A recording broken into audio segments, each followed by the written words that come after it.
new psychological study from the National Institute of Mental Health. Just this morning, along with his longtime psychiatrist. The circle of depression is growing wider, broader. 15% of women suffer from this disorder. Affecting over 20 million Americans. Changes that have occurred in the brain. Abnormalities in the neurotransmitters. Is that a chemical imbalance? Patient's got a problem, they've got a drug. 8 million American kids take prescribed medication.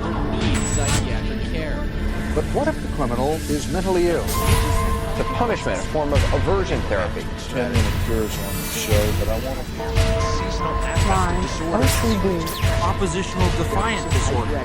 Schools criticized for over-prescribing. To go.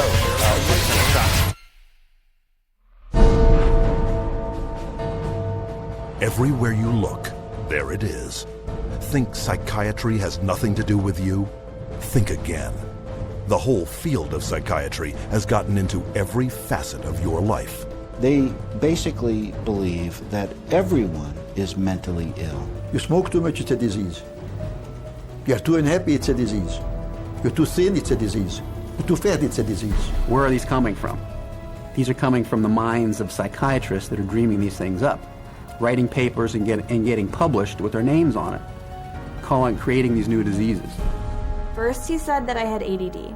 Then he said that I was depressed. Then he said I might be bipolar, but I don't have ADD anymore. And he said, you know, I've been noticing you, and I wonder if you have it too. What they decided is that both my husband and my son had a chemical imbalance that needed to be corrected with a chemical balancer.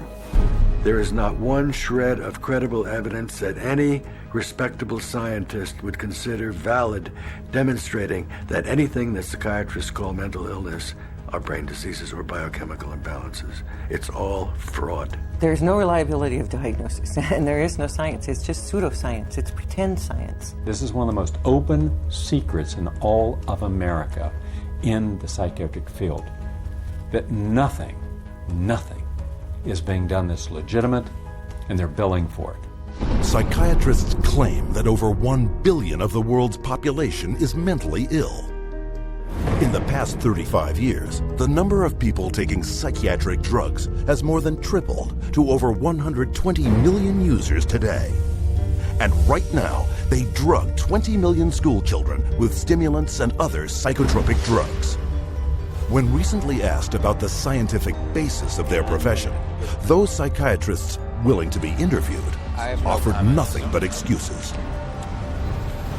Psychiatric illness is not really illness. How do you evaluate if someone is cured or sick? Cure is certainly something we look forward to. We have no earthly idea how to accomplish. We're not good at causes. We don't know what causes mental illness. But that hasn't stopped them from pronouncing themselves mental health experts and treating people against their will.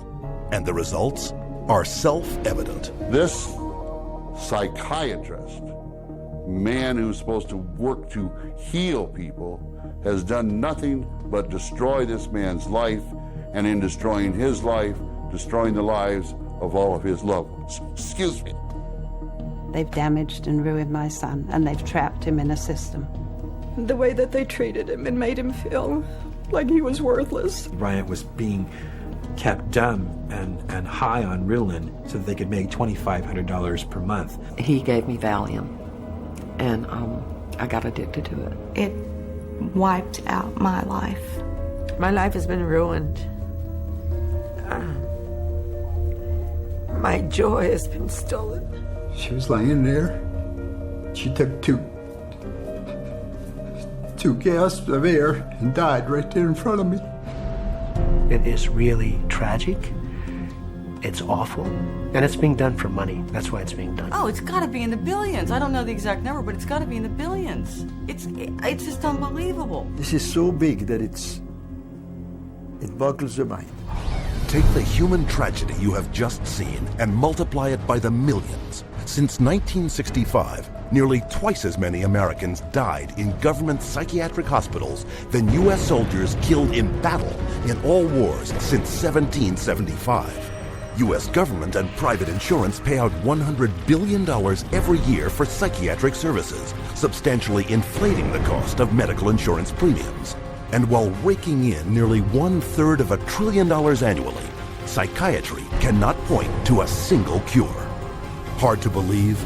That's exactly what they count on. And as we will show you, it's how they have been getting away with it from the very beginning.